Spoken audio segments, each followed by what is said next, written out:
مومنو، جب تم سے کہا جائے کہ مجلس میں کھل کر بیٹھو تو کھل کر بیٹھا کرو، اللہ تم کو کشادگی بخشے گا، اور جب کہا جائے کہ اٹھ کھڑے ہو تو اٹھ کھڑے ہوا کرو۔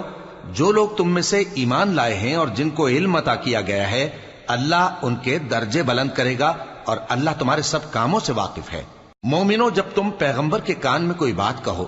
تو بات کہنے سے پہلے مساکین کو کچھ خیرات کر دیا کرو، یہ تمہارے لیے بہت بہتر اور پاکیزگی کی بات ہے، اور اگر خیرات تم کو میسر نہ آئے تو اللہ بخشنے والا مہربان ہے۔ کیا تم اس سے کہ پیغمبر کے کان میں کوئی بات کہنے سے پہلے خیرات کرو ڈر گئے؟